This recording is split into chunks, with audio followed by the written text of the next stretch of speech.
النصر السنة شخصية مختلفة، مش شخصية النصر في المواسم الماضية، خلينا نكون صريحين.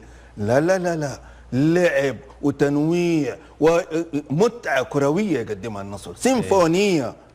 هذه حقيقة ما حد قدر على النصر إلا الاتحاد في الكاس، إنما في الدوري لا، النصر ممتع ومبدع. والأهلي في السوبر الحين السوبر من الموسم ده ولا الموسم الماضي؟ احنا بدينا الموسم لعبنا سوبر، ترى ركلات ترجيح. تعتبر ما ركلات الترجيح الله يوم الهلال قال ما تحسب، قلت اوكي، تعتبر منطقة مشتركة.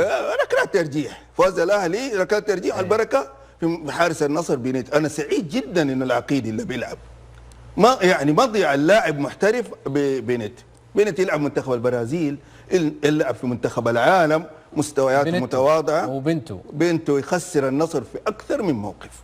أنا سعيد والعقيدي كويس لنا كمنتخب، هو موجود في دوري روشن، هذا أمر جدا جيد.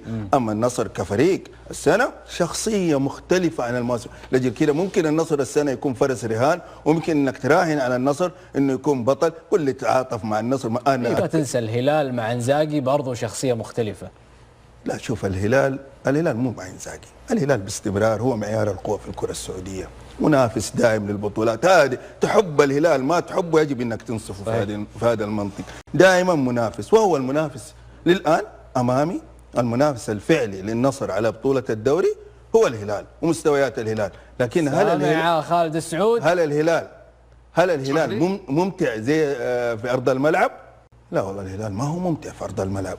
النصر هو الفريق الممتع، هو الفريق اللي ينوع، هو اللي يقدم كرة، يسدد هدفين من خارج المنطقة. المباراة الماضية ما شاء الله أنجلو، وعاد النجم المبدع المتميز اللي يعني جاء فليكس، يعني الصراحة إضافة ممتازة. الثنائية دي جميلة في النصر، ترى أصبحت ثنائية في منتخب البرتغال الآن. يعني عارف يعني، ومدرب طبعا جسوس بالذات في السنة الأولى كلنا نعرفه، مدرب يقدم فريق بشخصية. النصر هذا الموسم شخصية مختلفة، ومن حق جماهير الشمس إنها تراهن على فريقها. خالد السعود.